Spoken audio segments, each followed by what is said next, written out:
are an accident waiting to happen. Stephen A, hush your mouth, talking all that noise. You can hate all you want, but we still them boys. Dirty, dirty D, Texas where we stay at. Being inside in order till you know that's where we play at.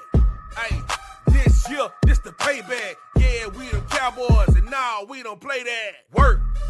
This is Cowboy Nation. Work. Welcome to Cowboy Nation. Work. Y'all can keep on hate. Work. Cowboys Nation, Cowboys Nation, Cowboys Nation. What it do? This is another episode of Defending the Boys Fan Talk.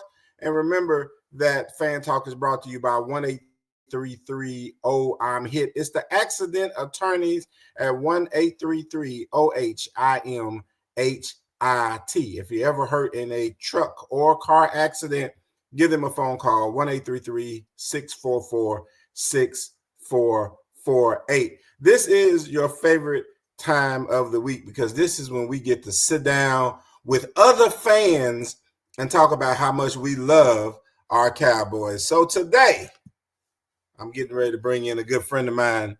I'm bringing in a friend of mine, Brandon Bowers, 104.1 FM WJLD in Birmingham, Alabama. How's it going, Brandon? My brother, man. I'm still a famous line, man. Dallas, I'm back, baby. Yeah. Man. Hey, man, I be out here fighting for my life, man, defending our boys out here, man, in Alabama, man. But hey, man, we still them boys, and I'm gonna say it. Hey, man, we still them boys, and I thank you. We going to the Super Bowl, D-Will. We going to. That's what I'm talking about. That's what I like to hear right there. That's what I'm talking about.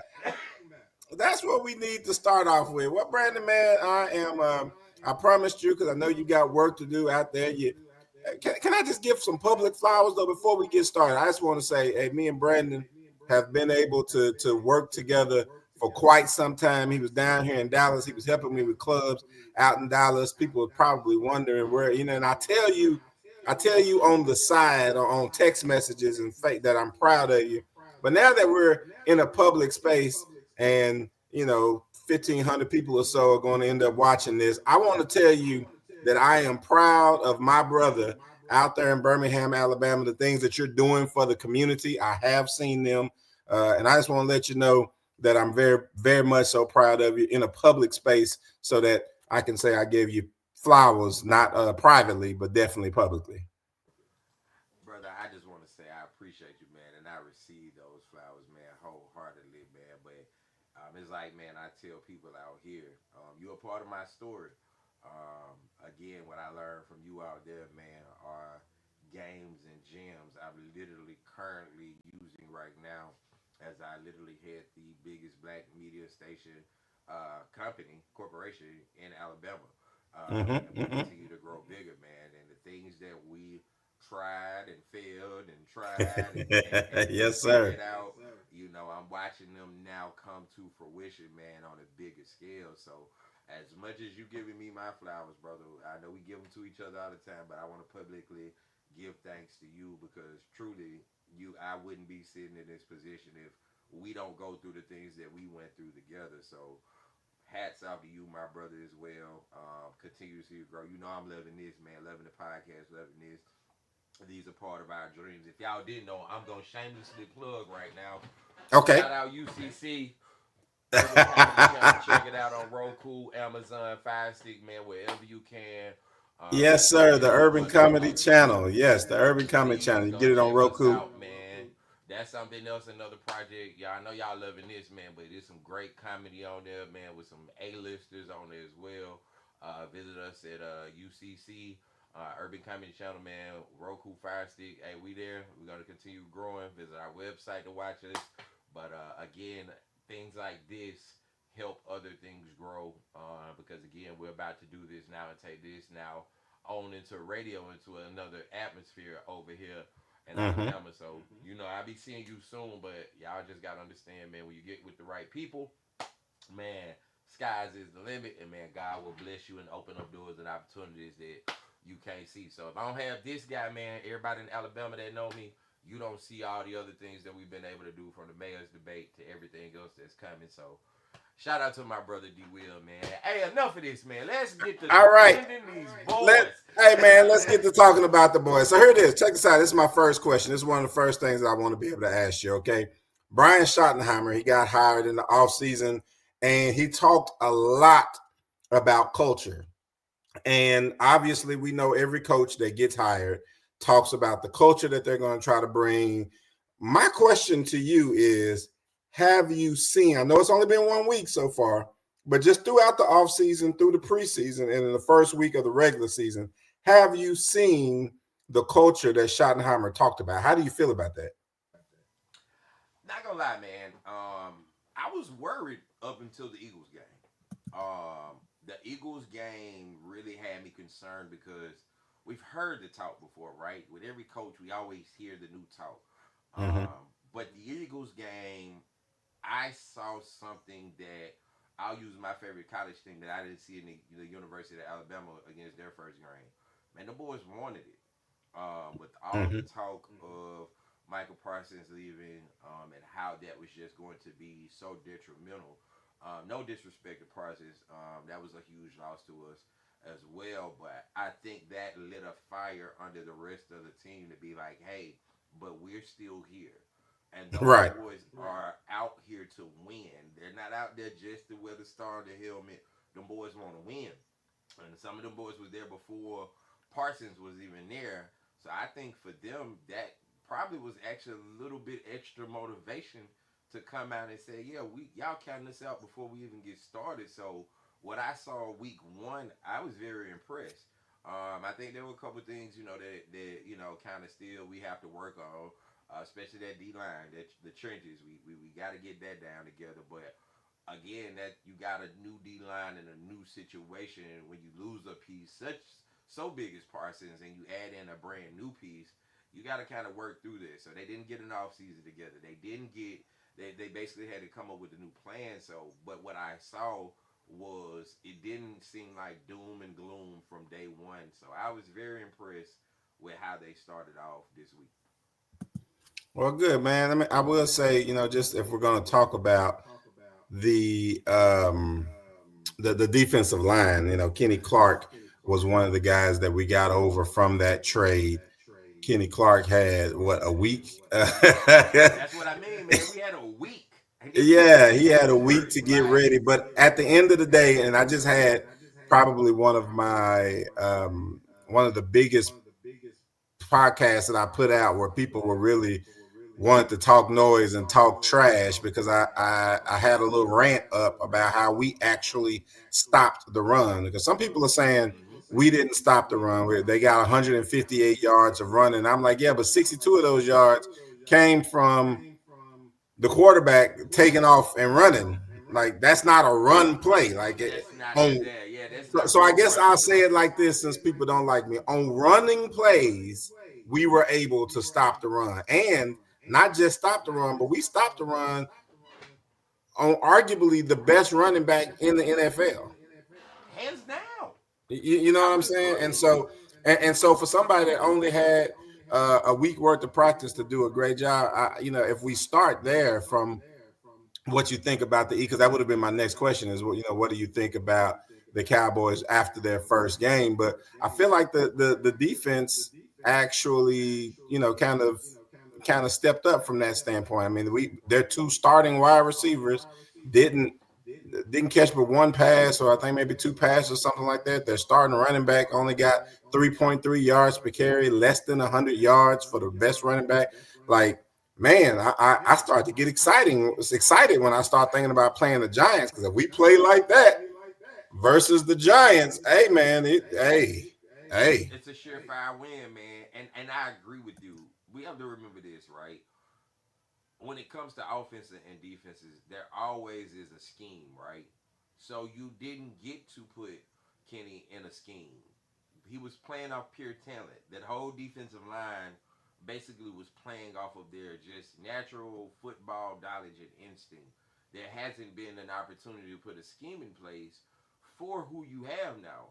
We had a scheme at the off season and what it was going to be and what Mm-hmm. everybody thought we were going to be able to do if Parsons was still there. But we had a week, and in that week, to still only hold again, I'm gonna say it like this: potentially the greatest running back of this current generation of running backs that have been out there outside of Derrick Henry, 150 yards total, and Jalen Hurts had 62 of them.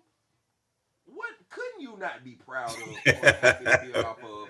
Right. Week one against Right. the Eagles when it was already doom and gloom. And hey, I want to say this. I know we're harping on the defense. Shout out to that offense. Oh man. I loved what I saw out of them.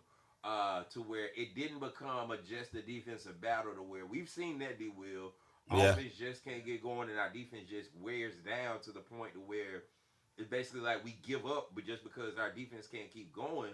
So I was more impressed by the offensive effort just as well as I was the defensive effort. I kind of expected us to kind of have some bumps and humps and some hurdles here and there, regardless. But that offense really impressed me, keeping us in the game and allowing us to be able to fight through this.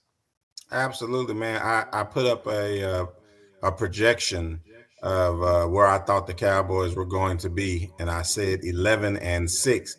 And the first game of the year, I actually had as a loss. I didn't have us beating the Eagles, not because I just thought the Eagles were that great. It was really more of it was the first game of the year, new defensive coordinator, technically a new offense. I mean, it's the same offensive coordinator, but it's definitely a different playbook. We could tell that very quickly, first quarter of of the last game. So I felt like there was going to be some bumps and bruises. People, still, oh, wait a minute, where am I supposed to be lining up type of stuff. I can say this, though. I was very pleased in the fact that, because the first question I asked you was about culture, right? Mm-hmm. I was very pleased in the fact that we didn't get a lot of penalties. Them Mike McCarthy days, bro. It was, ugh, ugh. That's all we can say is just ugh. Those were man, and that's why I say, do you feel as if the culture has changed off of day one? I feel like we have some grit.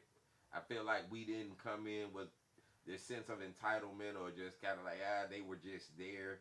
Like I felt like the boys Absolutely. fight. And you're really going to see culture change in this game, in my opinion, this next game in the Giants. And here's the reason why I say that. Okay. So when I went into the Philadelphia Eagle game and I actually watched the game twice. So I wanted to be able to give a good analysis of what the game was. And so I watched it the first time as a fan and I gave my fan reaction, right? Then I watched it the second time, as a podcaster, right? So I could go back in and kind of watch, you know what I'm saying? I can kind of watch some things and maybe give some analysis on what I would actually see. What I saw in that first game was fire. Like I'm talking about people that wasn't going back down. We had tackles that were slapping people in the side of their ear. Cavante Turpin was screaming on the sideline after a big run. Like we ain't supposed to be here, but we here. And I felt that way. I felt like the team was like, yeah, y'all thought y'all was supposed to run over us, but it's some heavyweights on the field tonight, right? I felt like they came to compete, and that's the words that Schottenheimer always utilized, right? Competing Right. every day. Now, here is where I feel like the Cowboys start to mess up in the next 2 weeks, right? The Giants were supposed to win, right? The Bears were supposed to win. That's the week after that. If you don't see a domination of the Giants, then that's going to tell me that maybe this coming to compete every week it is not computing. Does that make sense? No, that makes perfect sense. Like we should definitely dominate the Giants. I watched them play the Redskins. The Redskins didn't dominate them, and I felt like that was because they just didn't come to play. They felt like the first game of the week was going to be a walkthrough, the same way the Eagles did, and it take a little bit of they got to get going or whatever. The Cowboys came out ready to rock and roll, and with that, I don't feel like the Giants their offensive line shouldn't be able to hold us. Their defensive line is very good, but I don't think that it's going to be so good. Like it's not like over and beyond what the Eagles had. You see what I'm saying? Oh, absolutely not. I'm gonna tell Right. you. So in my opinion, I feel like we should have a good showing by the offense and a good showing by the defense. There is some brand new news that's out right now, and that is that Deron Bland is going to miss the next 2 weeks. I'm glad you brought that up. I was gonna mention that as well. What Yeah, I yeah. want to So say, I want to think our biggest weapon right now that we're gonna be able to lean on is the fact everyone has already counted us out.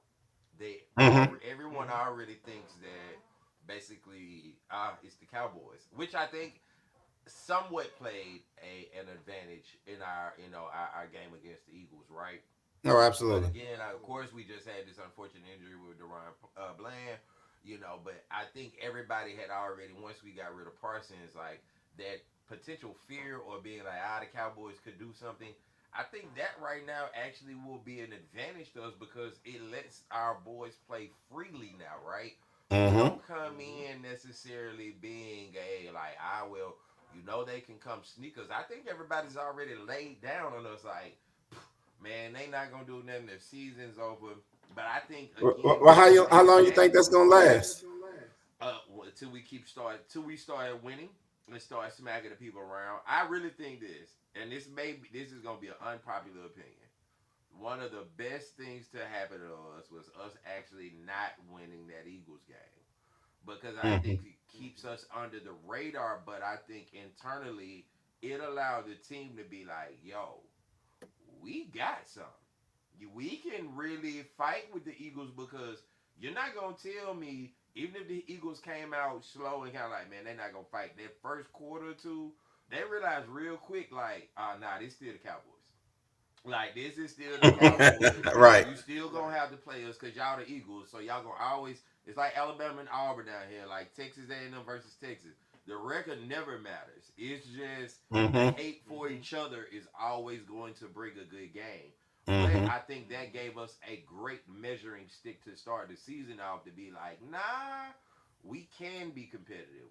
Mm-hmm. Saquon didn't go crazy on us. You know what I mean? The wide receivers, all them boys, they didn't have a wild, just stat breaking, game on us. So that Mm-hmm. let everybody know then, hey, you're not gonna roll over us. And I Right. just think if we keep this humble spirit going into this Giants game, man, and they keep Russell Wilson as quarterback, keep Russell Wilson. He's great. if, We do if they not keep want to coming, see we are Jackson not. Dart. Jackson Dart. Hey, shout out Bills from Alabama. I don't want to see Jameis Winston. Send him anywhere else. Don't let them two get in the game. Keep Russell in there. Hey man, team future, whatever y'all. Don't nah, Whatever you man. do, keep You got Russ in the game. keep Russ in the game, man. Because I really believe that's when we build momentum off of that. Especially till we didn't really come and face the Eagles again. And I think that's gonna be our next real test, right? No, Our next real our test gonna next real be test is Green Bay. Green Bay. Oh yeah, Yeah, yeah. Oh, Green oh Bay yeah, in the Green fourth Bay. week is going to be a, Yeah, ooh, it's that's gonna going to be a doozy. We got to put our big boy gloves on that game, on that fight. Oh yeah, and that's when it'll be personal. So Oh I'm ready for man, that. and it's personal for both sides. It's going to be personal for both sides, man. Hey man, I ain't gonna continue to hold you. We're almost at about 20 minutes, but I do got one question for you left. I want to know, what do you think the score of the New York Dallas Cowboys game is going to be this week?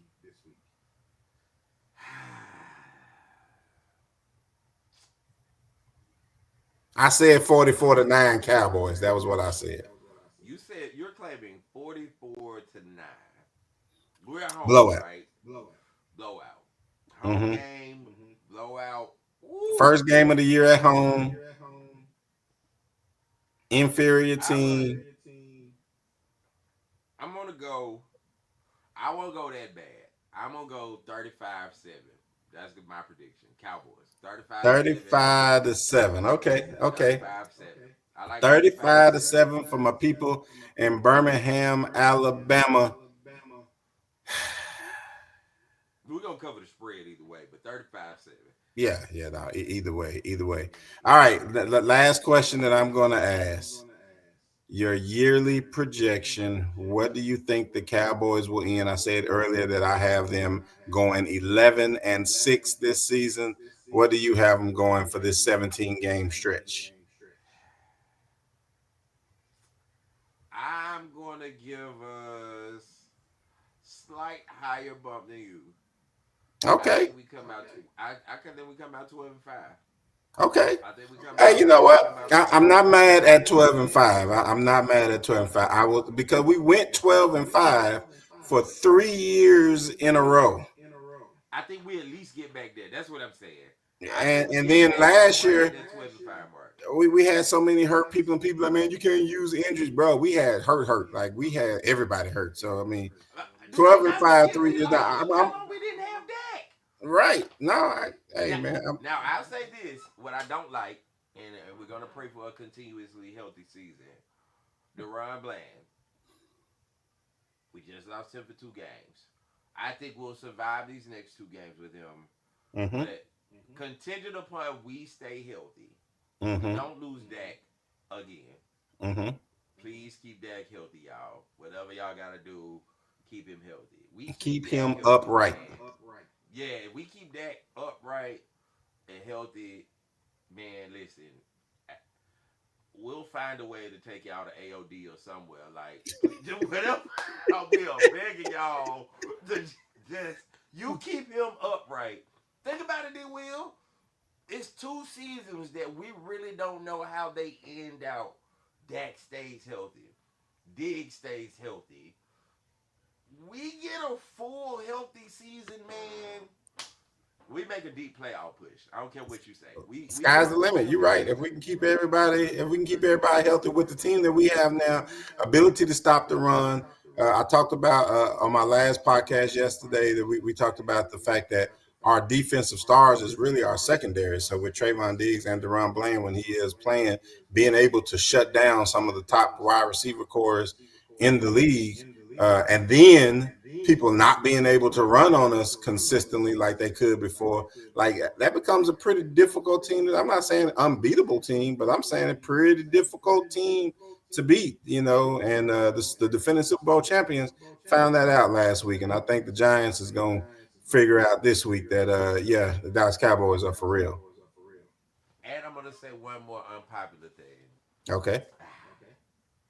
I still have faith in Jerry. And I feel as if Jerry's gonna still make a defensive move somewhere before this season is out. That's going to help solidify us for the rest of. He's still a Yeah, yeah. businessman, He was y'all. trying to get He's still a Clowney today. businessman. He ain't in the game of losing. That's all I'm saying. Yeah. If you ride with the boys, you gotta ride with Jerry still. Hey And man, look, I still feel he gonna pull a rabbit out the hat. I he feel was it too. trying to But get let's see in, what the rest of the season do. trying to get in Clowney today. He brought him in today for, but they couldn't come up with a contract. I don't know what the details are with that, but it's apparent that they are still looking, which says a lot about the whole Schottenheimer culture, the difference in how they did things when McCarthy was there. It was kind of like, we're just kind of going, hey, whatever we got, we're gonna coach what I got. My job is to coach. Schottenheimer's like, hey man, I need some players. And that's what I respect. But think about it now. You got a big Kenny Clark in the middle, and you get just enough pressure off of those edges with what we got already. I'm telling y'all, man, we put something on either the left side or the right side in the end, and you got Kenny Clark in the middle. Now we talking top 5 defense right here in the NFL. Well, there you have it. You heard it from Alabama, my man Brandon Bowers, 104.1 WJLD in Birmingham, Alabama, said top 5 defense, Dallas Cowboys at the end of the year. Brandon, I thank you so very much for coming to the Defending the Boys podcast, coming talking to us on the Fan Talk segment, man. You got anything else that you need the people to know? Anything going on out there in Birmingham, Alabama that you need people to know before we sign off? Man, just again, man, thank you, man. My brother D Will again continue doing the great things out there in Dallas. Y'all, if y'all ever in the Birmingham area, please feel free to check us out, man. We are Southern blues and R&B and old school the all new 104.1 WJLD FM, man. We are the oldest black media company in the state of Alabama, man. So it's a pleasure to be a part. We got some new stuff coming, man. As far as content, hey, we're looking to put your shows on TV. As far as either Roku, Amazon Fire Stick, or whatever, holla at me and D-Will, man. We can even, if it's comedy, we can get you on Urban Comedy Channel. If it's music related, man, I'm looking for content over here, man. As far as new music, I know Texas does their trail ride something different. I know they do something. Yes, sir. Can't lie. Texas trail ride is different. Y'all love my city, but hey, y'all do it big out there, man. But anyway, I can help. Feel free. Again, man, follow us, man. Follow me on social media as well if you would like, man. Bowtie Pimpin' on Instagram. The station's page is 104.1 FM, WJLD. D-Will, we gonna have to do this again, man. I'm gonna have to do one defending the Crimson Tide. Them boys don't get it together soon. I know something. You right about it, bro. You're right about it, man. Well, hey, that's it. That's all we got for you guys today, man. This is Defending the Boys Fan Talk. I am your boy D-Will. That is Brandon Bowers, 104.1 FM WJLD in Birmingham, Alabama. And we're out.